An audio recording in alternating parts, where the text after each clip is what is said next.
सेक्शनमध्ये आपण एक्सेलमध्ये आणखी एक चांगली ट्रिक आहे ते म्हणजे एज कसं कॅल्क्युलेट केलं जाते.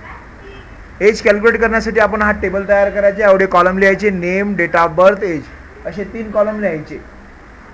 नेममध्ये इथं नाव लिहायचं, राम जाधव असं नाव लिहिलं काहीतरी. इथे डेट ऑफ बर्थ यायची 2/5/2003 असं लिहितोय. आता मला इथं एज काढायचं. तर एज काढण्यासाठी आपल्याला एक वेगळा फॉर्म्युला वापरावा लागतो. इक्वल टू लिहायचं DATED इफ, असं डेटेड इफ नावाचं फंक्शन वापरायचं. ब्रॅकेट द्यायचं आहे आणि या सेलवर क्लिक करायचं आहे. दिसते का?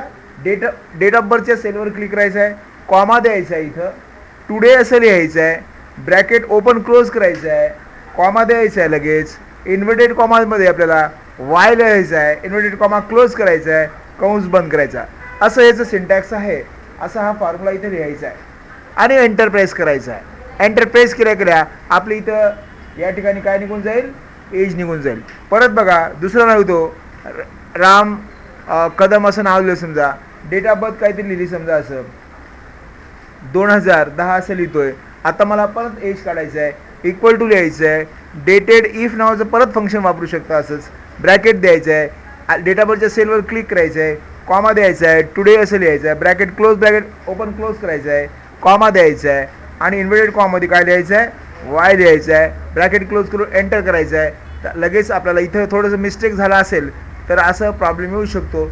तर कुठं मिस्टेक झाली, dated if comma today inverted कॉमामध्ये स्मॉल अक्षरामध्ये वाय लिहा. कसं लिहायचं आहे, हे जे कॅपिटलमध्ये लिहिलं आपण इथं इन्व्हर्टेड कॉमा इथं लिहा आणि वाय लिहायचं आणि एंटर करा.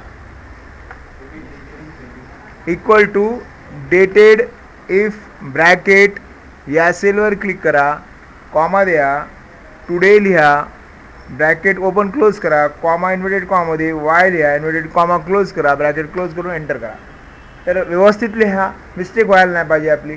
आणि अशा प्रकारे आपण एज कॅल्क्युलेट करून दाखवला. हा व्हिडिओ आवडला तर नक्कीच लाईक करा, शेअर करा आणि ते तुम्ही पाहत जा. धन्यवाद.